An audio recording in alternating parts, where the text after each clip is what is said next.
بسم الله الرحمن الرحيم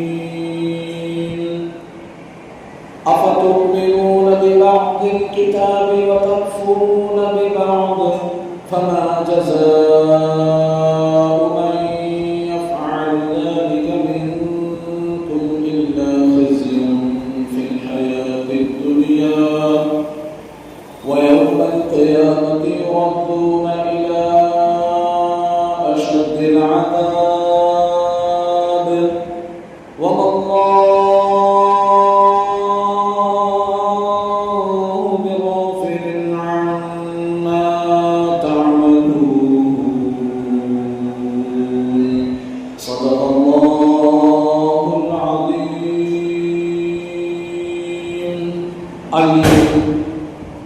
میں نے جس آیت کریمہ کی تلاوت کرنے کا شرف حاصل کیا ہے سر بیشتر میں اور آپ تمامی حضرات گنبد خضرا میں عام فرمانے والے آقا، لمبے لمبے ہاتھوں سے بھیک دینے والے داتا جناب احمد مجتبی محمد مصطفیٰ صلی اللہ علیہ وسلم کی بارگاہ بےکس پناہ میں درود و سلام کا ہدیہ پیش کریں. جس طریقے سے میں پڑھا ہوں مل کر آپ بھی میرے ساتھ ان درود و سلام کے کلمات کو دہرائیں. پڑھیں الصلاۃ والسلام علیک یا رسول اللہ وعلی آلک واصحابک یا حبیب اللہ. الصلاۃ والسلام علیک یا نبی اللہ وعلى آلك وأصحابك يا نور الله. نويت سنة الاعتكاف. اللہ کے پیارے نبی صلی اللہ علیہ وسلم ایک روز تشریف لائے اور آپ کے چہرے اقدس پر خوشی محسوس ہو رہی تھی. فرمایا میرے پاس جبریل امین علیہ السلام تشریف لائے، اللہ پاک کا پیغام دیا، اے محبوب کریم صلی اللہ علیہ وسلم کیا آپ اس بات سے راضی ہیں کہ آپ کی امت میں سے کوئی عام مجھ پر درود پاک بھیجے تو اس پر 10 رحمتیں نازل کروں، اور آپ کا امتی آپ پر سلام پڑھے تو اس پر 10 بار سلام بھیجو. سبحان اللہ سبحان اللہ. کیسی محبت کے یہ لفظ ہیں. اسی لیے تو عاشق رسول مچل کر کے کہتے ہیں جس کی قربت سے حب کا پتہ مل گیا، حق کے اس راز کا پر درود و سلام، جس کے جلووں سے روشن ہوئے دو جہاں، اس مہ ذوالفشا پر درود و سلام، اس مہ ذوالفشا پر درود و سلام. ایک مرتبہ اور درود پاک پڑھ کے سنا دیں. اللہم صلی علی سیدنا و مولانا محمد وبارک وسلم صلاۃ و سلاما علیک یا رسول اللہ صلی اللہ علیہ وسلم. اے میرے پیارے اور محترم اسلامی بھائیوں، ہم نے پارہ ایک سورہ بقرہ کی آیت نمبر 85 کا کچھ حصہ سننے کی سعادت حاصل کی. آیت نمبر 84 اور 85 میں بنی اسرائیل کی ایک بڑی خطرناک بیماری کا ذکر کیا گیا. آئیے پہلے اس آیت کریمہ کا پس منظر سمجھتے ہیں، پھر آیت کریمہ سمجھنے اور اس سے ملنے والے سبق سیکھنے کی سعادت حاصل کریں گے انشاءاللہ. واقعہ یوں ہے کہ توریت شریف میں یہود سے 3 باتوں کا وعدہ کیا گیا. توریت شریف میں یہودیوں سے 3 باتوں کا وعدہ دیا گیا تھا، اور وہ 3 باتیں کیا تھی؟ نمبر 1، تم آپس میں ایک دوسرے کو قتل نہیں کرو گے، پہلی بات۔ نمبر 2، ایک دوسرے کو ضلع وطن یعنی شہر سے نہیں نکالو گے، یعنی گھر سے بے گھر نہیں کرو گے، دوسری بات۔ نمبر 3، تم میں سے کوئی شخص قید ہو جائے یا غلام کر لیا جائے تو اسے خرید کر آزاد کرو گے۔ یہ 3 باتوں کا توریت شریف میں بنی اسرائیل سے وعدہ دیا گیا تھا۔ ان تینوں حکم یہود کے آپس میں اتفاق اور اتحاد سے متعلق تھے، ان میں باہم بھائی چارے کا اظہار تھا، کسی کو قتل نہیں کرنا، گھر سے بے گھر نہیں کرنا، کوئی قیدی ہو تو اسے آزاد کروانا ہے۔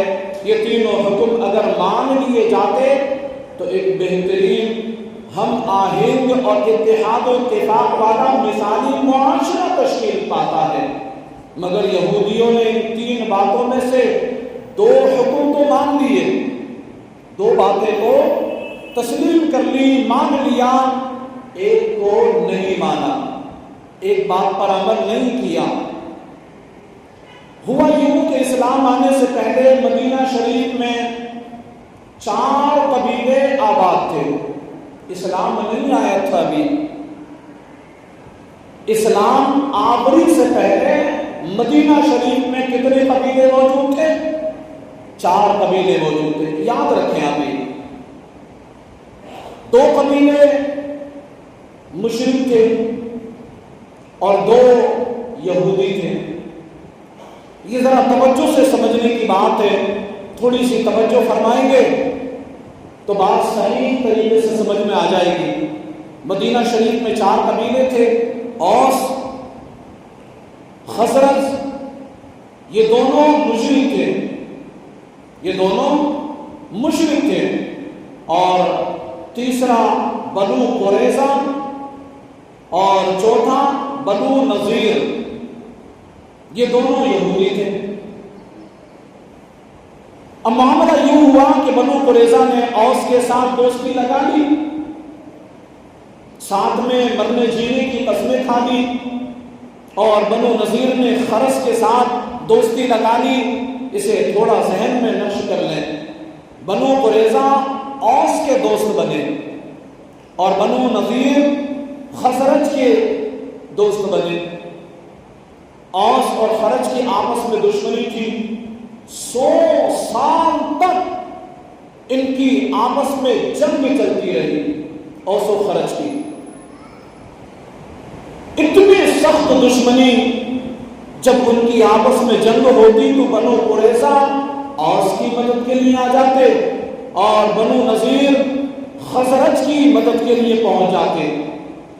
یوں بنو قریظہ اور بنو نذیر جو دونوں ہی یہودی تھے، یہ آپس میں ایک دوسرے کے جانی دشمن بن گئے، ایک دوسرے کو قتل کرتے تھے، اپنے ہی ہاتھوں سے اپنے ہی بھائیوں کے گھر اجاڑ دیا کرتے تھے۔ جب جنگ ختم ہوتی، کچھ لوگ بنو قریظہ کے قید ہوتے، کچھ بنو نذیر کے قید ہو جاتے۔ اب یہ اپنے ان بھائیوں کا فدیہ دے کر، اپنے ان بھائیوں کا فدیہ دے کر آزاد کروا لیا کرتے تھے۔ لوگوں نے ان سے پوچھا، او بھائی عجیب لوگ ہو تم بڑے عجیب لوگ ہو، خود تو اپنے بھائیوں کے ساتھ جنگ کرتے ہو، انہیں قتل کرتے ہو، ان کے گھر اجاڑتے ہو، پھر خود ہی ان کے فدیے دے کر انہیں آزاد بھی کرواتے ہو، بڑے عجیب لوگ ہو تم، یہ کیا چکر ہے، یہ کیا معاملہ ہے؟ تو یہودی کہتے ہیں اللہ پاک نے توریت شریف میں ہم سے وعدہ کیا، تو کہتے ہیں اللہ پاک نے ہم سے توریت شریف میں وعدہ لیا ہے کہ اگر ہمارے یہودی بھائی قید ہو جائیں تو ہم انہیں آزاد کروائیں گے، ہم انہیں آزاد کروائیں گے۔ پوچھا توریت شریف میں تو یہ بھی وعدہ دیا گیا ہے کہ آپس میں ایک دوسرے کو قتل نہیں کرو گے، توریت شریف میں اللہ پاک نے یہ وعدہ بھی لیا ہے کہ تم آپس میں ایک دوسرے کو قتل نہیں کرو گے. تو کہنے لگے جنگ تو ہم اپنے دوستوں اوس اور خزرج کی وجہ سے کرتے ہیں اور قیدیوں کو آزاد کرواتے ہیں توریت پر عمل کرنے کی وجہ سے. اس پر اللہ پاک نے کلام مقدس میں آیت کریمہ نازل فرمائی. ارشاد ہوا افتؤمنون ببعض الکتاب، فرمایا تو کیا تم اللہ کے بعض احکامات کو مانتے ہو، بعض کو مانتے ہو؟ کیا تم کتاب الہی کے کچھ حکم کو مانتے ہو، کچھ کو چھوڑ دیتے ہو؟ وَتَكْفُرُونَ بِبَعْضٍ، اور بعض سے انکار کرتے ہو، کچھ احکام کا انکار کر دیتے ہو. یعنی یہ بھی حکم ہے آپس میں ایک دوسرے کو قتل نہیں کرو گے، قتل سے باز نہیں آتے، قیدی آزاد کرواتے پھرتے ہو. یا کہ یہ کیا دو رنگی والی باتیں ہیں؟ یہ کیسی دو رنگی والی باتیں ہوئی؟ کتاب الہی کا ایک حکم مان لیا، دوسرا حکم چھوڑ دیا. کیا تم پوری کتاب پر ایمان نہیں رکھتے؟ کچھ کو مانتے ہو، کچھ کا انکار کر دیتے ہو. یاد رکھو فما جزاء من يفعل ذلك منكم، کیا جزا جو کرے یہ تم سے، یعنی جو ایسا بیہودہ کام کرے، اپنی مرضی کے حکم مان لے، باقی کا انکار کر دے، اس کی کیا سزا ہے؟ اس کی یہی سزا ہے الا خزي في الحیات الدنیا، مگر رسوائی دنیا کی زندگی میں، یہ دنیا کی سزا ہے. مزید فرمایا وَيَوْمَ الْقِيَامَةِ يُرَدُّونَ إِلَىٰ أَشَدِّ الْعَذَابِ، فرمایا اور قیامت کے دن انہیں شدید ترین عذاب کی طرف لوٹایا جائے گا. یعنی جو اپنی مرضی کے حکم مان لے، باقی کا انکار کر دے، اسے دو سزائیں ملیں گی. دنیا میں ذلت و رسوائی اس کا مقدر بنے گی، آخرت میں عذاب اس کا مقدر بنے گا. اور فرمایا وَمَا اللَّهُ بِغَافِلٍ عَمَّا تَعْمَلُونَ، اور اللہ تمہارے اعمال سے بے خبر نہیں. یعنی تمہارے کرتوت اللہ پاک سے چھپے ہوئے نہیں ہیں.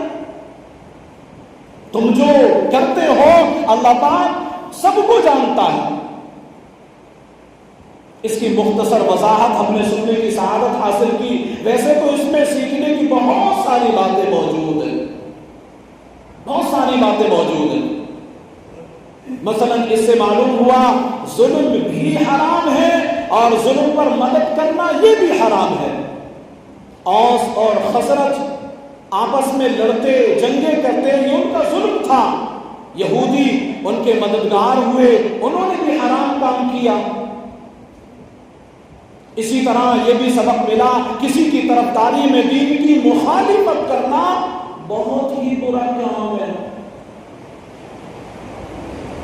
اس سے دنیا میں بھی ذلت ہوتی ہے، آخرت میں بھی عذاب ہوگا. کسی کی طرفداری کرتے ہوئے دین کی مخالفت نہیں کرنی چاہیے، دین کا پاس رکھنا چاہیے. حکم الہی کیا ہے، قرآن میں اس کے تعلق سے کیا فرمایا گیا، نبی پاک کا کیا فرمان ہے، اس کو نہ بھولیں. مسلمان ہیں نا ہم، نبی پاک کا کلمہ پڑھتے ہیں نا، ان تمام چیزوں کا خیال رکھنا ہی ہوگا.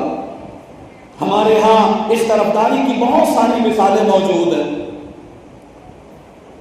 مثلا کسی عزیز نے جھوٹ بولا، رشوت لی، ظلم کیا. ہمارے ہاں لوگ جانتے ہیں میرا عزیز غلط ہے، مگر چونکہ میرا چچا ہے، میرا تایا ہے، چھوٹا بھائی ہے، بڑا بھائی ہے، لہذا اس کی طرفداری کر رہے ہوتے ہیں. اگر خدا نخواستہ ہمارے بولنے کے سبب لڑائی جھگڑے ہو سکتے ہو، خاندان کے حالات بگڑ سکتے ہو، تو خاموشی اختیار کرنی چاہیے، نہ کہ جھوٹ اور ظلم کی طرفدار ہو جائیں۔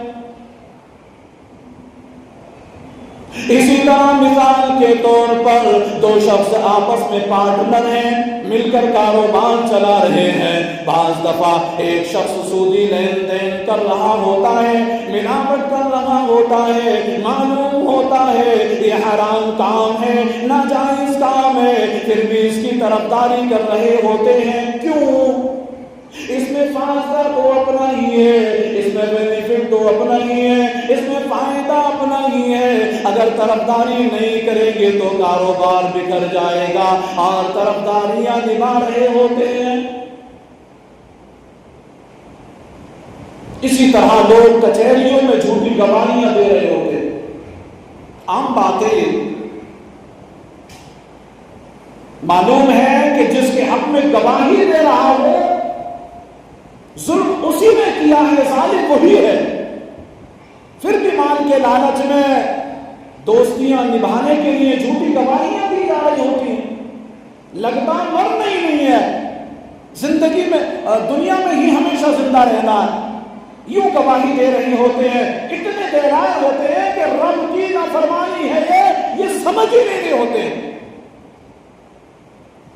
اب غور کرتے چلے جائیں، گھر سے لے کر معاشرے تک ایسی بہت ساری مثالیں ہمارے یہاں موجود ہیں۔ ناحق طرفداری کی جا رہی ہوتی ہے۔ ہمارے بچے اگر گلی میں لڑائی کر کے آ جائیں، دوسرے بچوں کی پٹائی کر دیں، انہیں ناحق گالیاں نکالیں، گھر شکایت آ جائے، عموماً اپنے بچوں کی ناحق طرفداری کی جا رہی ہوتی۔ یہ بھی تو غلط ہے نا، یہ بھی غلط ہے۔ ہم کورٹ کچہریوں میں انصاف تلاش کرتے ہیں، انصاف مل جائے ہمیں، خود پر بیتتی ہے نا، تب پھر بھاگتے ہیں، چلاتے ہیں، پریشان ہوتے ہیں، دوسروں کا احساس نہیں ہوتا۔ اپنے پر پریشانی آئی، کورٹ کچہریوں کا چکر لگ رہا ہوتا ہے۔ ہمارے گھروں میں موجود یہ انصاف ہوتا ہی نہیں۔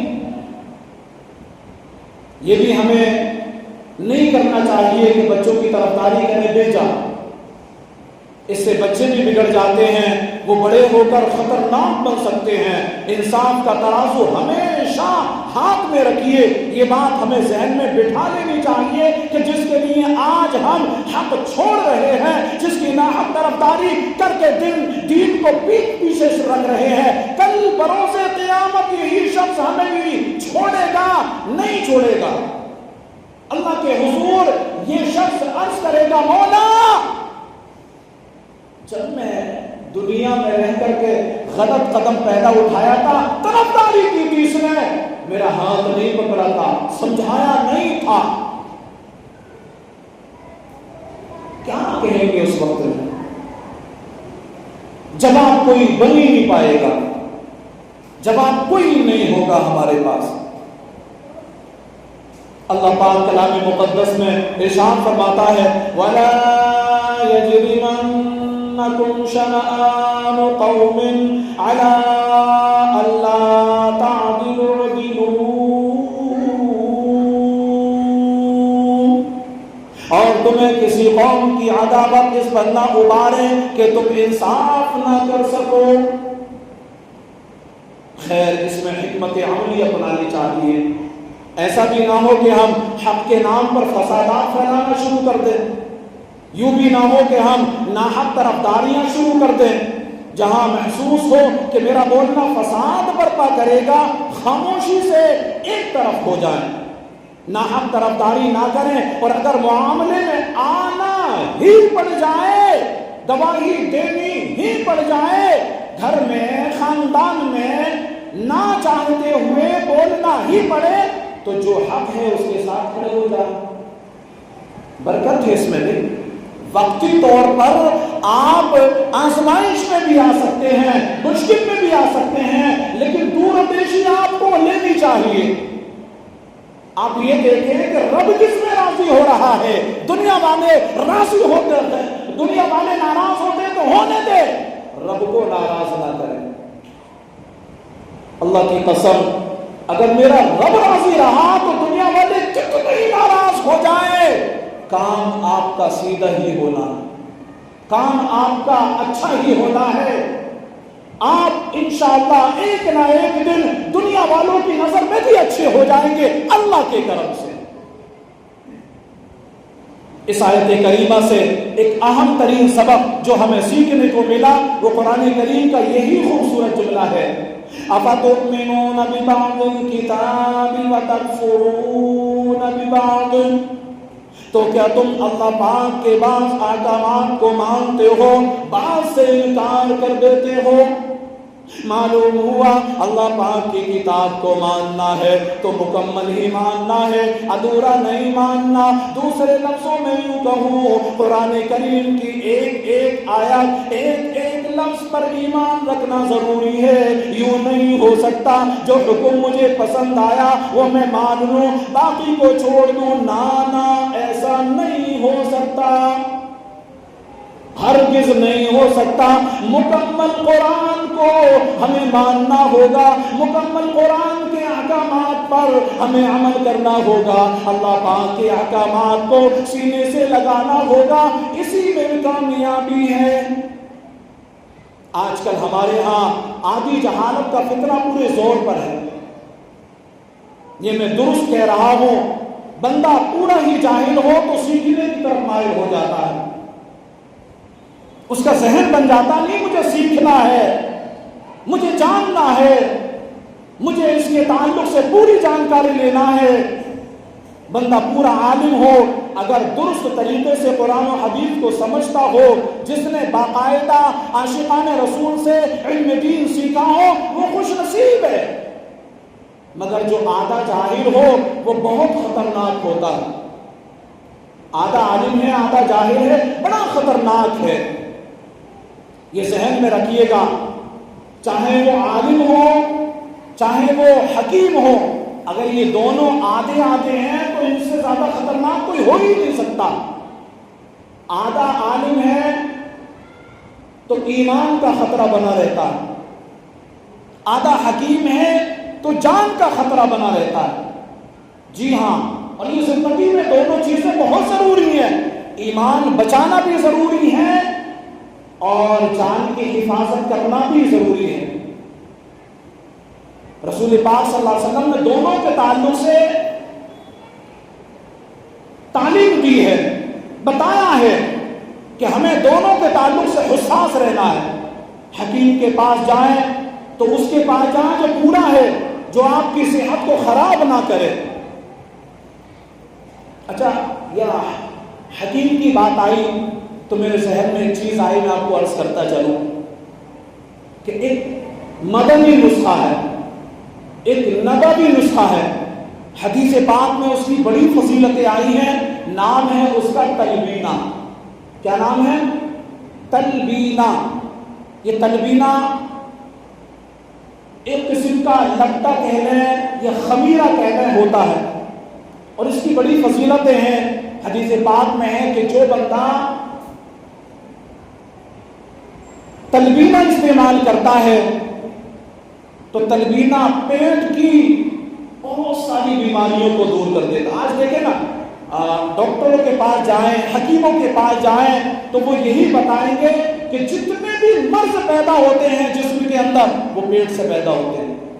بندے کا پیٹ صحیح ہے تو الحمدللہ وہ کسیلا نوجوان ہے, وہ درست ہے, صحت یاب ہے. اور اگر پیٹ خراب ہو گیا تو اس پیٹ سے 1000 بیماریاں بننا شروع ہو جاتی ہیں. اور میرے نبی پاک صلی اللہ علیہ وسلم نے ارشاد فرمایا, تلبینہ پیٹ کی صحت کے لیے بڑا مفید نسخہ ہے.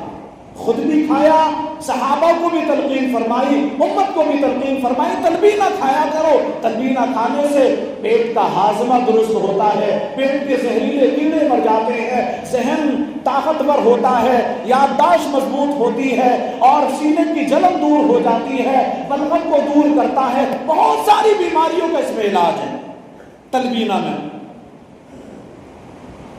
تو آپ تلبینہ استعمال کیا کریں. اور تلبینہ آپ کو الحمدللہ آپ ہی کے نگل یا عقل کے اندر موجود ہے، مل سکتا ہے۔ ہمارے قاری رضی صاحب کے پاس میں شاید یہ موجود ہے، وہاں سے آپ یہ تلبینہ حاصل کر سکتے ہیں۔ بات آئی ضمناً میں نے عرض کر دی، تو بات چل رہی تھی آدھے عالم کی، کہ اگر کوئی آدھا جاہل ہے وہ بڑا نقصان دہ ہوتا ہے، وہ بڑا خطرناک ہوتا ہے۔ قرآن کریم کی 2 آیات پڑھ لی اس نے، باقی ہزاروں آیات سے ابھی جاہل ہے، مگر خود کو مفتی سمجھ بیٹھتا ہے، بڑے بڑے علماء کرام کے ساتھ بحثیں کرنا شروع کر دیتا ہے۔ ادھوری جہالت ہے، اردو کی 4 کتابیں پڑھ لی اور فن خواں بن گئے، ہم سے بڑا تو کوئی ہے ہی نہیں، آ جاؤ ٹکر پہ، مناظر اہل سنت ہیں، ہم بڑے مناظر ہیں، تم مقابلہ کرو گے ہم سے، تم مقابلہ کرو گے، ہم نے بڑی پڑھائیاں کی ہیں، ہم نے بڑی کتابیں پڑھی ہیں، تم کیا حیثیت رکھتے ہو ہمارے سامنے، بڑے فن خواں بن جاتے ہیں۔ جی اب مجھ سے بڑا تو کوئی عالم دین پیدا ہی نہیں ہوا، یہ خیالات ہوتے ہیں ان لوگوں کے۔ آؤ میں آپ کو ایک اسلام کی ہسٹری بتاؤں، مختصر سے لفظوں میں، وقت بھی ہو چکا ہے اور بات کو ختم کر لوں۔ روایت ہے کہ ایک مرتبہ اللہ کے نبی حضرت سیدنا عیسیٰ روح اللہ علی نبینا وعلیہ الصلوۃ والسلام تیز تیز قدموں سے جا رہے تھے۔ ایک شخص ملا، عرض کیا علی جان اتنی تیزی سے کہاں جا رہے ہیں؟ کوئی حکمت ہے تیز چلنے کی؟ کوئی وجہ ہے؟ آپ نے فرمایا ایک بے وقوف دیکھ لیا تھا میں نے، اس سے دور بھاگ رہا ہوں، تیز تیز جو چل رہا ہوں نا، اس بے وقوف سے بچنے کے لیے چل رہا ہوں۔ اللہ کا پیغمبر ہے، دور اندیشی دیکھیں، آپ دور اندیشی دیکھیں، اللہ کا پیغمبر ہے کہ بے وقوف سے بچ رہا ہوں، اس سے بچنے کے لیے تیز تیز جا رہا ہوں۔ اللہ اکبر۔ اس شخص نے حیرت سے عرض کیا علی جان آپ تو وہ شان والے ہیں کہ مردے زندہ کر دیا کرتے ہیں، آپ وہ شان والے ہیں کہ مردے زندہ کر دیا کرتے ہیں، تو بے وقوف کیا چیز ہے؟ اللہ اکبر۔ اللہ کا پیغمبر حضرت سیدنا عیسیٰ روح اللہ علی نبینا وعلیہ الصلوۃ والسلام نے بڑا خوبصورت جملہ ارشاد فرمایا، مردے زندہ کرنا آسان ہے، بے وقوف کو سمجھانا انتہائی مشکل کام ہے۔ مردے زندہ کرنا آسان کام، بے وقوف کو سمجھانا بڑا مشکل ہے۔ اللہ اکبر۔ یہ ہے ادھوری جہالت، جو آدھا جاہل ہو، یعنی 4 کتابیں پڑھ کر خود کو علامہ فہامہ سمجھ بیٹھے، وہ بے وقوف ہو جاتے ہیں، پھر اسے سمجھانا انتہائی مشکل ہو جاتا ہے۔ ہم ہمیشہ اپنی زندگی میں ایک بات کو ذہن میں بٹھا لیں کہ طالب علم بن کر کے زندگی گزاریں، طالب علم بن کر کے زندگی گزاریں، عاشقان رسول ہی کی صحبت اختیار کریں، دیوبندیوں، وہابیوں یا اہل حدیث ان ناسوروں سے دور رہیں، عاشقان رسول ہی کی صحبت اختیار کریں اور ان سے ہمیشہ پوچھ گچھ میں رہیں، سوالات کرتے رہیں، اپنی تسلی ان سے کرتے رہیں۔ اسی میں عافیت ہے، اسی میں ہماری عافیت ہے، اور اسی میں دین کی بقا ہے، اسی میں رب عز و جل کی رضا ہے۔ اگر اس سے ہٹے تو جان لینا دنیا بھی برباد ہو جائے گی اور آخرت بھی تباہ و برباد کر دی جائے گی۔ اللہ پاک ہم سب کو علم دین حاصل کرنے، سمجھنے، اس کے مطابق عمل کرتے ہوئے زندگی گزارنے کی توفیق عطا فرمائے۔ آمین بجاہ النبی الامین وآخر دعوانا ان الحمدللہ رب العالمین۔ کھڑے ہو جائیں، صفوں کو درست فرما لیں۔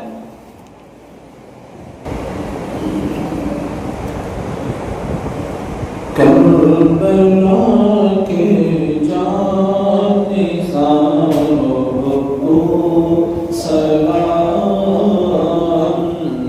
کربلا کے جان نثاروں کو سلام،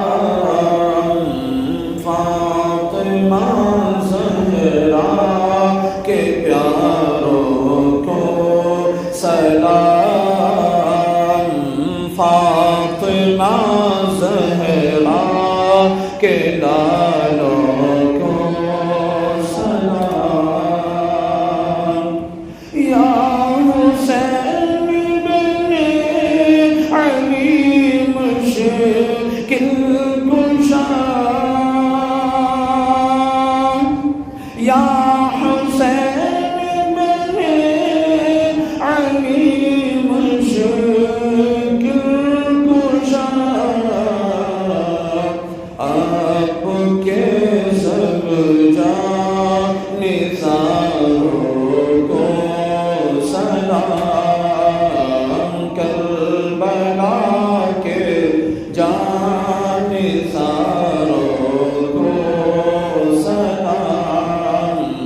اکبر اصغر پہ جان قربان ہو،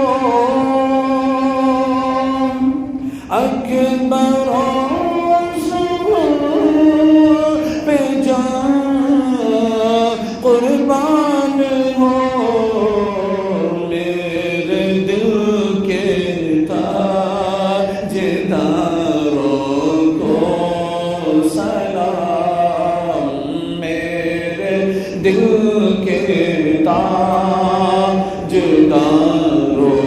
کو سلام، فاطمہ زہرا کے پیاروں کو سلام، جس کسی نے کربلا میں جان دی، جس کسی نے کربلا میں جان دی، ان سبھی ایمانداروں کو سلام، ان سبھی ایمانداروں کو سلام، فاطمہ زہرا کے پیاروں کو سلام، جو حسینی قافلے میں تھے شریک، جو حسینی قافلے میں تھے شریک، کہتے ہیں عطار ساروں کو سلام، کہتے ہیں عطار ساروں کو سلام، کربلا کے جانثاروں کو سلام، فاطمہ زہرا کے پیاروں کو سلام، الصلاة والسلام علیک یا رسول اللہ، الصلاة والسلام علیک یا حبیب اللہ، الصلاة والسلام